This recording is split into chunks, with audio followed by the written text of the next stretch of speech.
with redactions expected. Out front now, Republican Congressman from New York, Lee Zeldin, who sits on the House Foreign Affairs Committee. And Congressman, I appreciate your time tonight. So thank you, let me just start off with what we now know, that the president says there's going to be a transcript, and within hours we are now reporting that whistleblower complaint, which I know on a bipartisan basis was demanded by Congress, will be released. Do you have any knowledge of what that transcript is? Is it a word for word? Is there a tape? Are there going to be a lot of redactions? Do you know any of those answers tonight, or are you also waiting? I don't know. I do expect a full, unredacted, unclassified transcript to be released tomorrow. I look forward to reading that transcript. I look forward to reading the whistleblower complaint. I understand that it might be accompanied by an IG report that was done. So I'm looking forward to reading what can be provided expectedly tomorrow. So, but on this word transcript, because there is confusion, a lot of reporting has been in the past year, there aren't exact tapes, so these are based off of notes. So are you saying you expect a transcript, literally someone's typing tonight off a tape, or this is the notes of somebody in the room and therefore on some level a subjective memory when it comes to this call? Yeah, I'm not aware of any of my colleagues having been told whether it's a full transcript word for word or a summary. I haven't heard anything other than it being a full unredacted transcript, which could mean that it's full unredacted transcript word for word. So that's obviously what anybody would hope for in a situation like this, but I won't know until I see it. All right, so let me ask you, Congressman. Republican Senator Mitt Romney spoke out about these allegations, and I know you've seen it, but let me just read it again for anyone who hasn't. He said, if the president asked or pressured Ukraine's president to investigate his political rival, either directly or through his personal attorney, it would be troubling in the extreme. Do you agree? Yeah, I think what's troubling is all the hypotheticals that's being played. I mean, people pursuing an impeachment inquiry based off of a whistleblower complaint they haven't read, reportedly from someone who doesn't have any firsthand knowledge of anything that's being alleged in the complaint. So even if you're going to have any congressional Republicans, such as Senator Romney, who likes to be the opposition party, and he's still upset that he wasn't elected President of the United States, I am going to take the more responsible path of waiting till tomorrow to actually be able to read what was said in that call, to be able to read what exactly was alleged by the whistleblower. And I would encourage all of my colleagues, both sides of the aisle, whether you love the president, you hate the president, conservative, liberal, that's the responsible thing for us to do as a next step, is get that information tomorrow. So I understand what you're saying, but what he's saying is so just take him at that. If the president asked Ukraine's president to investigate his political rival, it would be troubling in the extreme. So if you see that happened, which by the way, the president has said it did, he did say he asked him to look into Joe Biden. You don't have a problem with that on its face?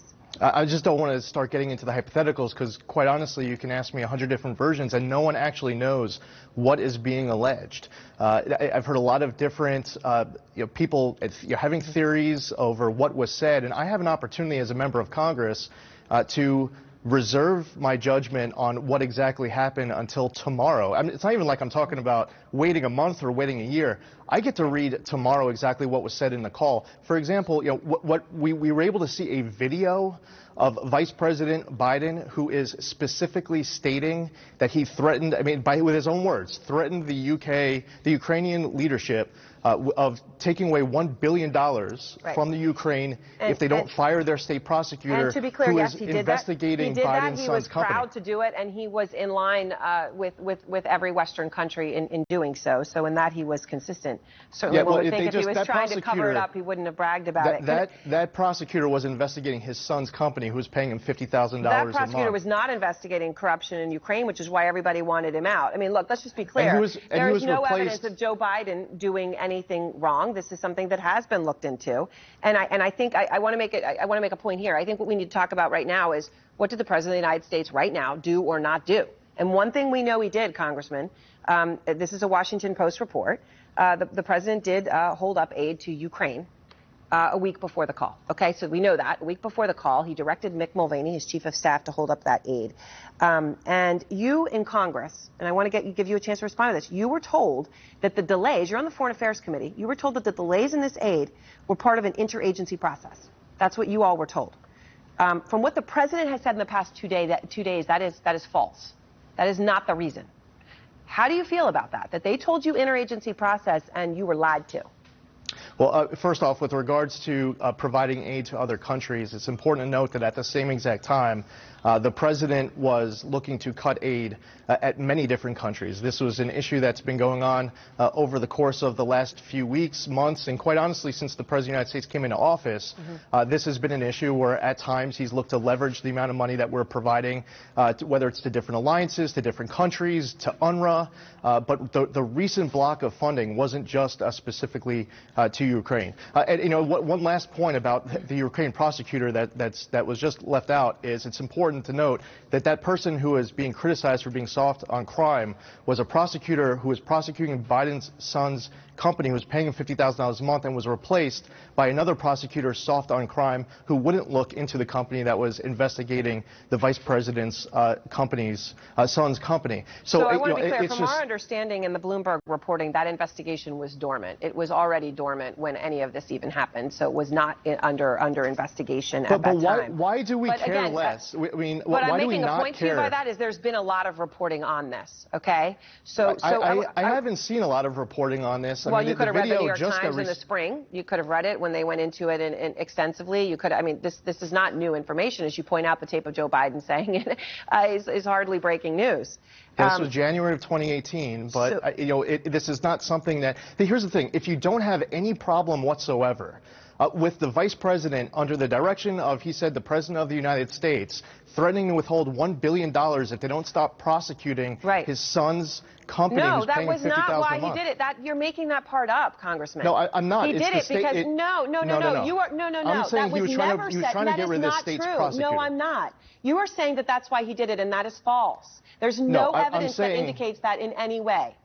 Okay, what I'm saying is that he was threatening, he was demanding that the state prosecutor be fired. That's right, because that was the state prosecutor who was investigating his son's company. Every other country in the Western Hemisphere and all of our allies thought that this guy was a corrupt guy. So what? We replace him with someone who is Joe Biden stood up and said it, and then proudly took credit for it. That is what we know. The problem was he was soft on corruption, and he was replaced by somebody else soft on corruption. Except the person he was replaced with soft on corruption was someone who was not the individual who was prosecuting his son's company. Okay. Again, but I'm saying that investigation was already dormant under the guy that you're saying he wanted to get rid of because of something that he wasn't doing. So that doesn't add up either. I'm just saying there are a lot of people who are sticking up for the vice president, sticking up for his son, providing cover for it, saying it's a dead story. There's nothing to talk about here. But instead, we should file articles of impeachment against the president of the United States for a whistleblower complaint we haven't read, based off of someone who doesn't have any first-hand knowledge of what they're alleging.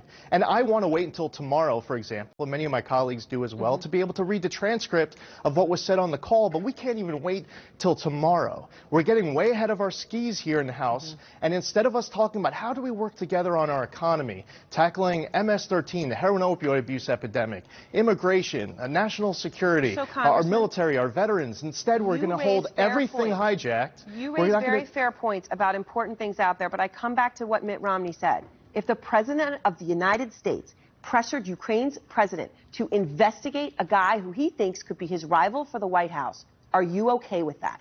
Period. I'm not playing this hypothetical I don't care what party. Game. No. But it is Senator important. Romney, are you okay with it? Or are you not? The President of the United States, Congressman, said that he asked him. So I asked him to look into Joe Biden. Who cares?